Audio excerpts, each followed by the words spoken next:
Hello, welcome back to my channel, Luke Reacts 20. And in today's video is a bit different as I wanted to, allow you all to get to know other Eurovision YouTubers. Like, obviously, you probably watch the videos, but do you actually know them?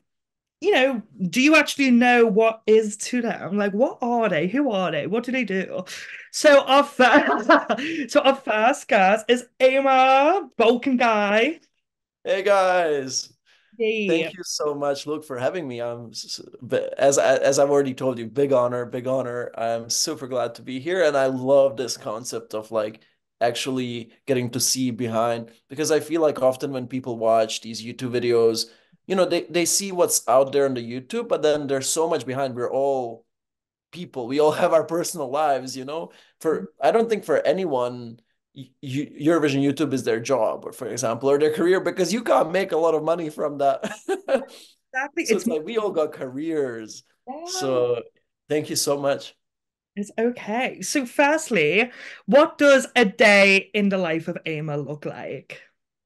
Oh my God.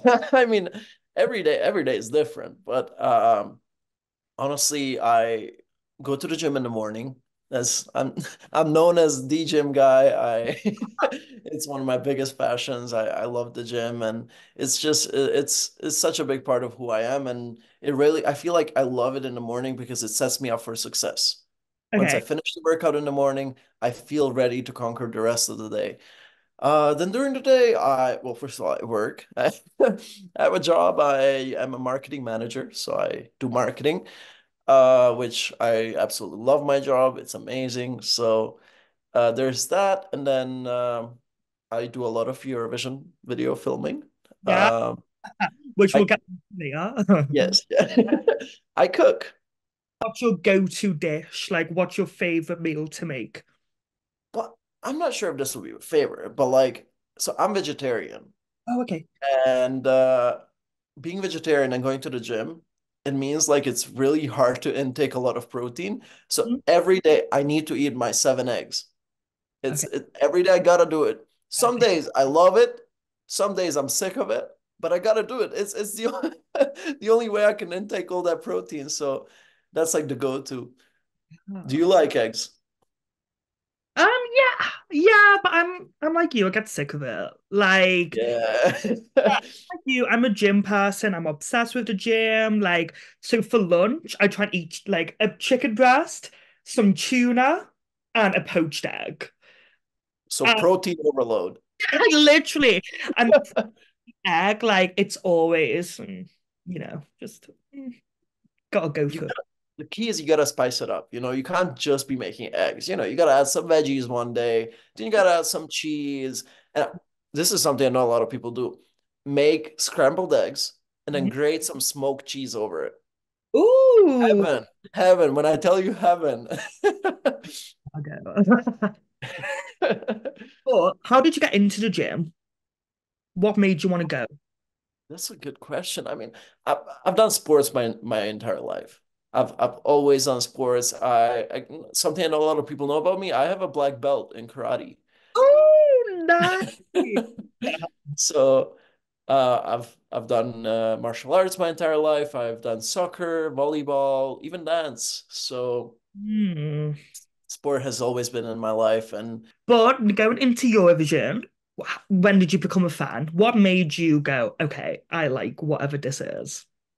I mean, I feel like a lot of Europeans can relate to this, but it was a family activity. Hmm. Every year with my family, we would watch it, and it became like this tradition.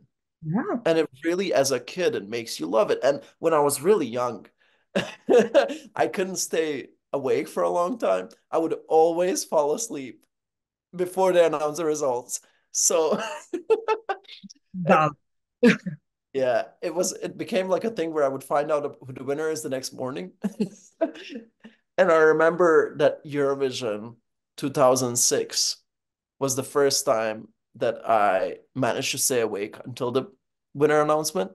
And it was like a proud achievement for me the year that Serbia won. And especially me being Bosnian, like it was big for us. We were all cheering for Serbia that year, and it was just such a big moment.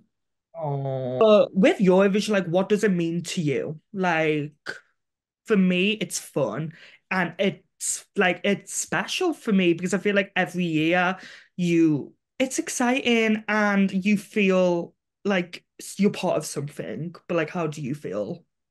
You feel the euphoria? Is that what you were gonna say? No, because that'd be too cliche. I guess I'm the cliche guy. For me, it's that euphoric feeling. I don't know, like Eurovision to me is like a combination of everything I love. Like, first of all, I'm a very competitive person. I've done, as I've mentioned before, I've done sports my entire life. I've done so many competitions, even like academic competitions. Like I am such a competitive person. I turn anything I can into a competition, but like in a healthy way, not in like a toxic way.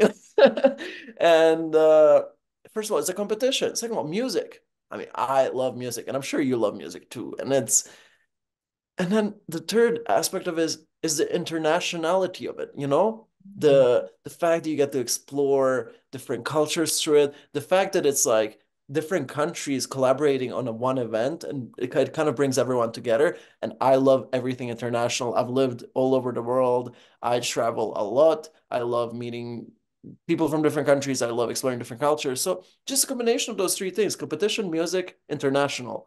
It's perfection. And I think more recently, with the success of like, I'd say Måneskin, Loreen, Rosalind, it makes you feel more proud because like this one of my friends, she like I was out with her for lunch, and that evening she was going to see Måneskin in Manchester, and I was like, oh my God, like Yeah. yeah, you feel proud. So proud, honestly. And when you enter the Eurovision community, it takes over your life in a way. You're not complaining because it takes over your life in like a very positive way. And it's just such an amazing community.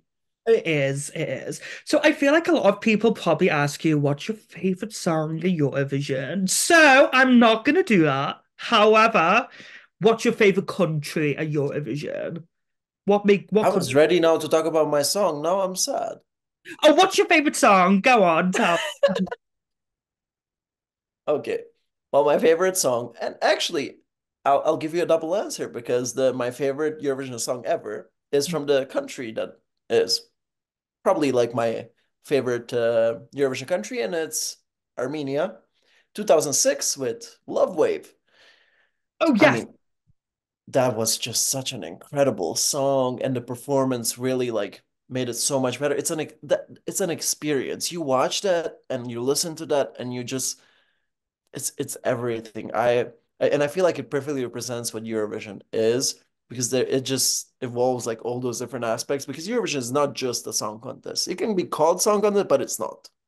There have been a few misses, Kami, but Mm, mm. there have been so many incredible songs, and I gotta give my honorable mention, which is Serbia and Spain. I love Serbia and Eurovision. It's like, and since Bosnia is on Eurovision, I often feel like Serbia is my representative. Yeah. And then Spain, I love Spanish music. It's So, amazing.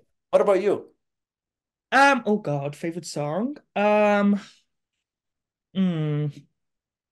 oh, I don't know because like obviously I was telling You you know, Aphrodisiac got me into Eurovision, but like that's not my favorite song. You know what? I'm gonna be basic and say Fuego. I feel that. I mean, that's a good choice. Yeah. It's I think I went to 2018 and that was my first Eurovision, so to see Eleni live was just, amazing. And I love, Chanel as well. It's just the girls and all of them. yeah. But just before, quickly, when you said Spanish music, who's your favorite Spanish artist? Like, not to do with Eurovision, just in general.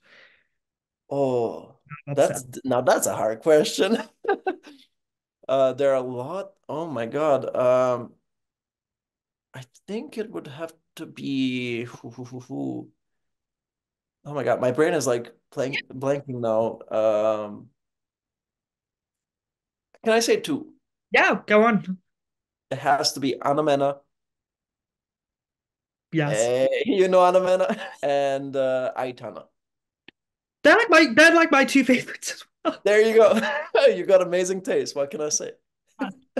I was in Madrid for New Year's Eve, And like literally Amer, Aidana, all of their music was just everywhere. So it was sick.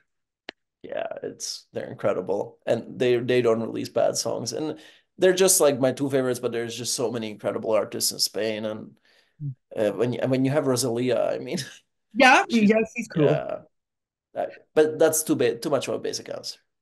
Yeah, it's mid. Not big. But she is incredible. Let's be real. Yeah, she is. And I like Lola Indigo too. She's like Oh my gosh, her music is so good.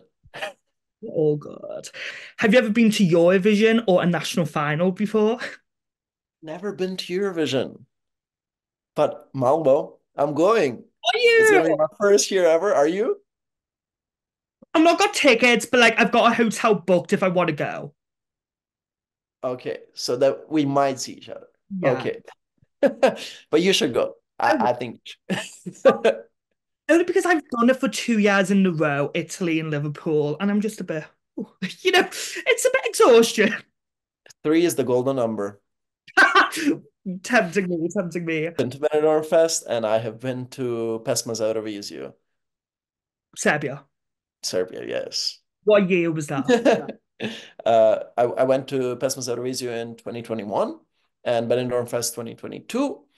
And this year I'm going again to Pesma's Eurovision. Um, and yeah, I think that's the only national final I'm going to.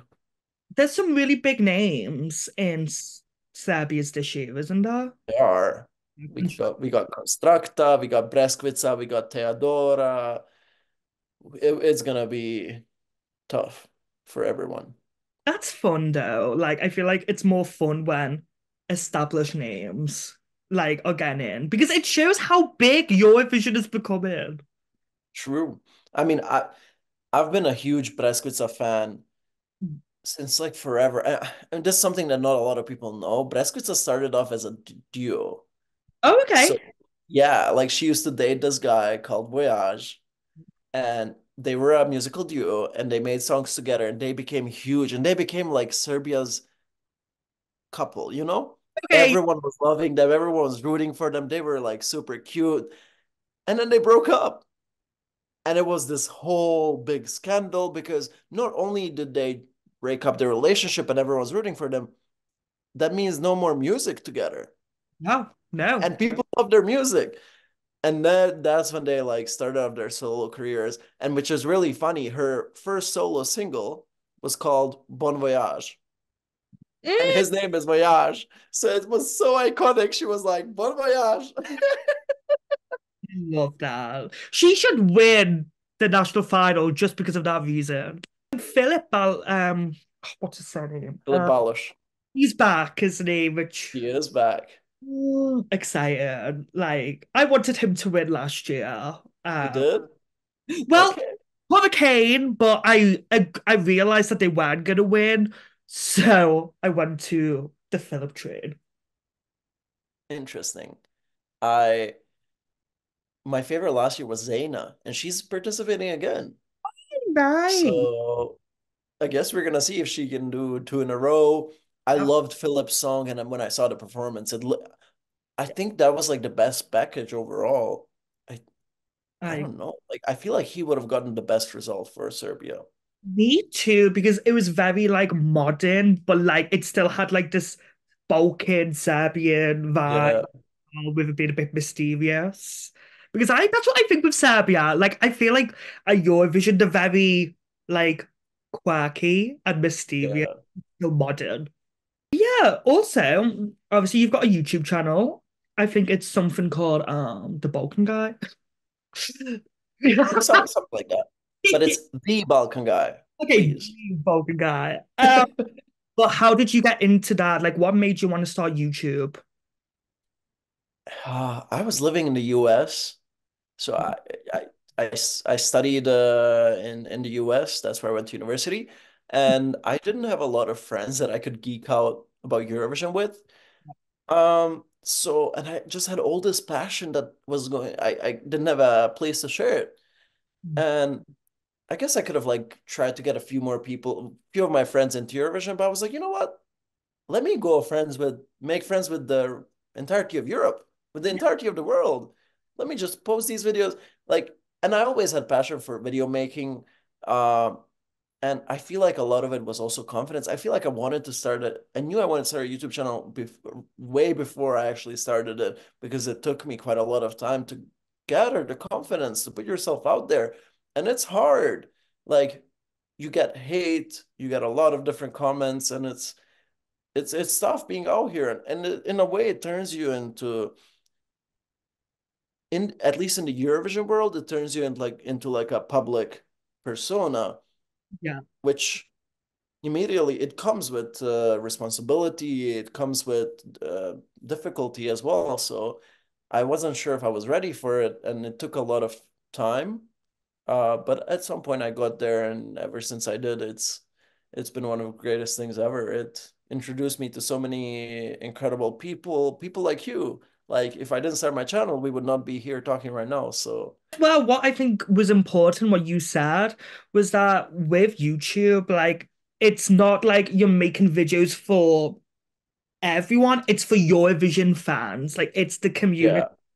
yeah, And, like, no matter how many subscribers you have or whatever, people are going to see videos and they will leave comments. Like, yeah, no matter, like, if you're massive, if you're new, like, they tell you what they think. they definitely will. Especially if you like really keep it honest on your channel.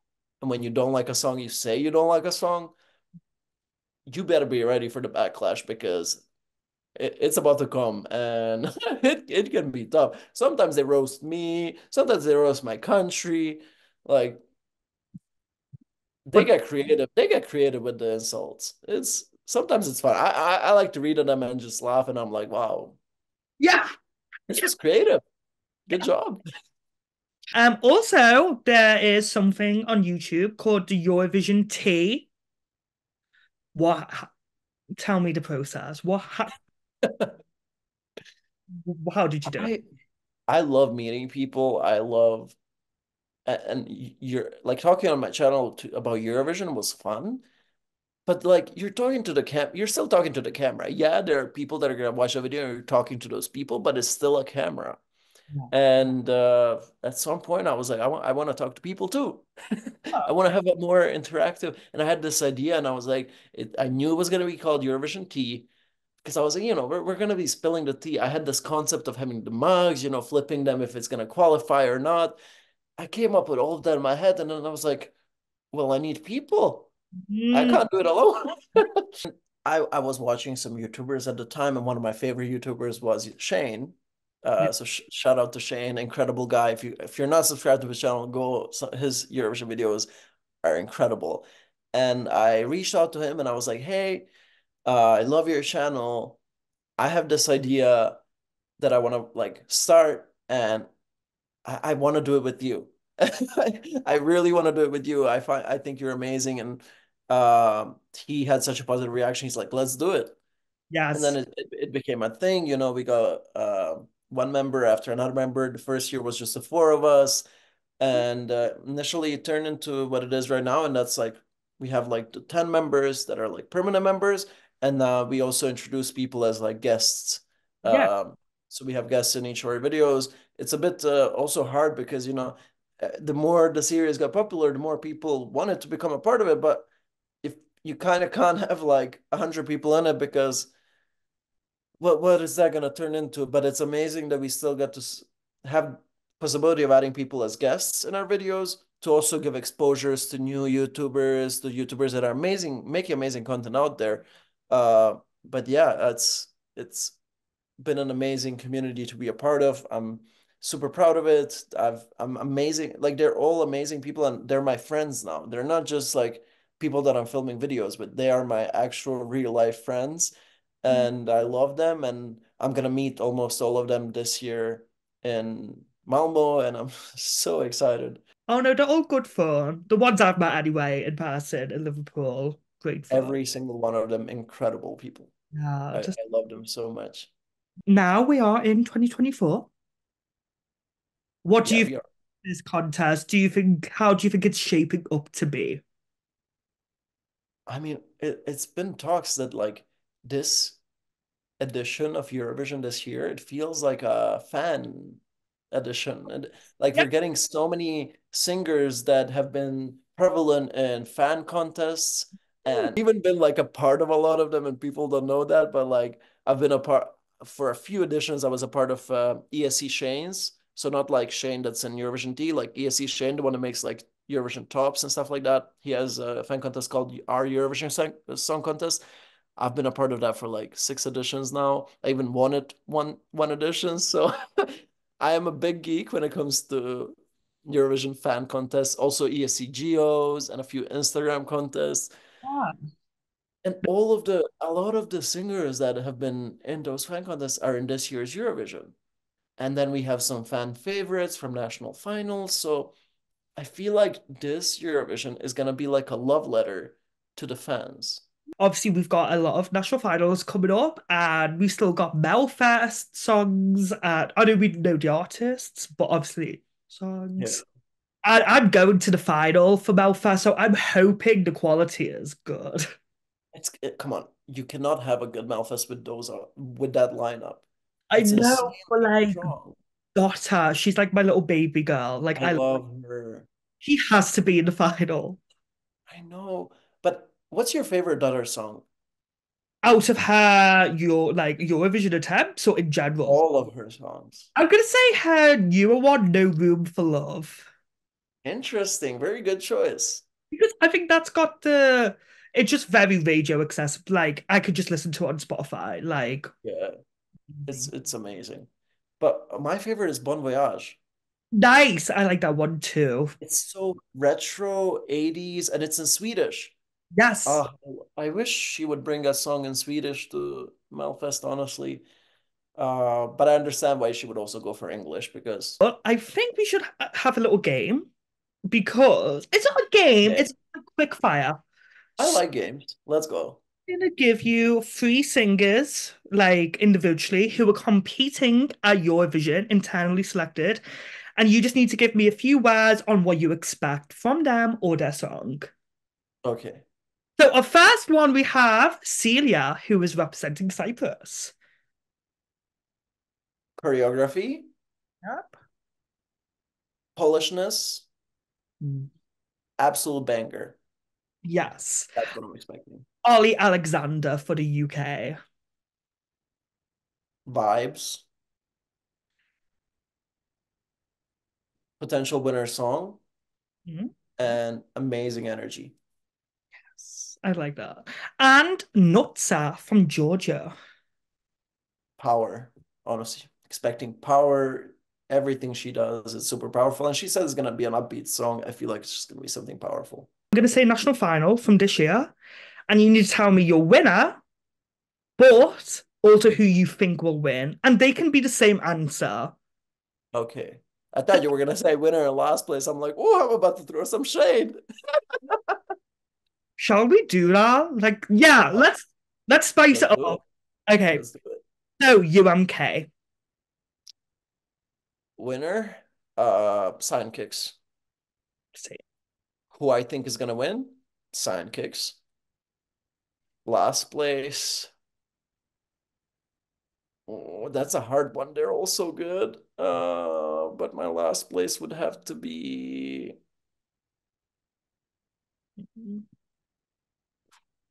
Mania Yes, me too. by Sex Mania. And it's an amazing song, but it just yeah. Benidorm first. Oh, Benidorm Fest. Winner, here to stay. Absolutely. Um, who I think is gonna win, Angie Fernandez.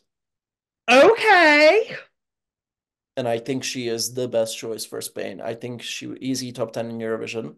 She would destroy the juries with those power votes, power vocals, and the vote is gonna love her because this is like the throwback Spanish song that everyone will love. This is all of our childhood listening to like watching Spanish shows. Yes. She she would do so well in Eurovision, and I can't. Some people don't see it, and I'm like, how do you not see this? No, no, I agree with that. Like, I think that's the only song in the national final where I've not seen anyone like dislike the song. It's very likable and it's accessible for anyone. It It's is. pop rock that you don't have to love pop, you don't have to love rock to enjoy her song. Exactly. It's so accessible, but not in like some songs are accessible, but because they're accessible, it's like they're meh. Yeah, This is yeah. a meh. When she performs, you will remember that. My last place, blah blah blah. Yeah, valid. Didn't say who my second to last place is because then I'm about to get hate. I know exactly who you're gonna say. Saint Pedro. Yeah, yeah. Bitch. No. I will say I love the last minute of the song, Yeah. but the like I by the time we get there, I'm already lost, you know? So if I, that's the thing, if he would be open to revamp it and make the entire song like the last minute, I would be open to the possibility of this winning. But I know he's not gonna revamp it, so it's a no from me. What's Uh, your winner? Here to stay. Come on. It's the best one. But I have to say, I think Caliente's very good too. And one of the dancers that I did see in New Year's Eve is one of his backup dancers for Benidorm Fest. Okay. And he is so that performance is going to be sexy, and I cannot wait for that. I've been a fan of Mantra for a while, and I think they're very cute. They So, are very cute. But unpopular opinion, I love Marlena. and more de Verano. Amor de Verano. I love that too. After Here to Stay, that's my second most streamed. That It's incredible. it gives me Vico, Nocentera vibes. Luxembourg? Yes. Who's gonna win that? Tali. Yes. It's the one. Come on. Like I've said this, I feel like in multiple videos by now. Luxembourg is coming back to this contest. If Yeah. you're coming back, you need to make a statement. This song is a statement, and it is the most statementy song. It's when you watch this in Eurovision, you're not gonna forget this. It No. has that spice. It Yes. keeps you engaged. It's also in French. This Oh. is the one. Not even a competition. And like the but Yes, that's my favorite of any song of the whole national final season. Like I just love that bit. it's so good. This is no shade, but it's the women and everybody else in Luxembourg. Kind Like of true. Yeah. I think the best four songs are by the women. They are. The best four songs are the Angie and the Yes, Rafa, Rafaela, yeah. Rafaela. Then there's the Quick, quick. Crick song. And then my fourth place is the one in French. Yeah, they're the top four. There you go. Everything else, I'm fine with it. Yeah. It And not going to. last national final, which I think you might be controversial because I did see you tweet something on Twitter last night. MGP.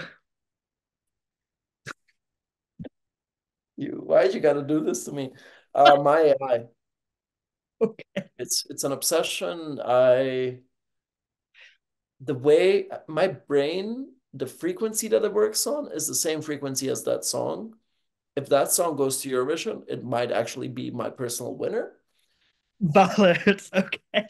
I love it. I love it so much. The performance and the vocals were disappointing, but she can work on that. Yeah, We've seen people come back from much worse performances. So yeah, that's true. who's my least favorite? Hmm, That's a good question. I don't know. I don't think there's a single like horrible song. There are just songs that are like, oh, okay, it's there. Yeah. Our last question for the interview is: who would you like to see you in Eurovision in the next few years? Who would I like to see in Eurovision? I mean, there are so many artists I'd like to see in Eurovision. Um, oh my God, that is one heavy question. King, like, I mean, first country that comes to my mind is Serbia, Yeah, of course. because it feels like my own country. I want to see Sarajevo. I really Yes, want to see Sarajevo, and I really want to see Milica Pavlovic. Okay. Have you heard Melissa Pavlovich songs? I'm gonna send you a Melissa Pavlovich song called Shechero. Okay. I can promise you, you will be obsessed. Knowing your music taste, you will be obsessed. Okay. Okay. Who else would I love to see in Eurovision? I would really love to see for the UK. I would really like to see Oh, Freya Redding. yes, yes, yes. I think she would be incredible, and I think she could win it all. Basic answer, but Davina Michelle for the Netherlands, she would win it. She would with Then it. there's also I don't know how to pronounce it. Yusalt for France. Yes, yes, her song. Exactly. Yeah. What songs? It's always a fun contest. But yeah, well, thank you so, so much for being my first guest. I Thank you. And I hope you all enjoyed the video. And let me know in the comments if there's any exactly YouTubers like you would like me to interview. Because I have a few in mind. So we will see. There you go. And for all of y'all watching that are not yet clicking that subscribe button to him, do it. Here, we're about to give you 3 seconds. You have exactly just enough time to click the subscribe button. So I'm waiting in three, 2, 1. And for those few people that still haven't clicked it, Yeah. 3, 2, 1.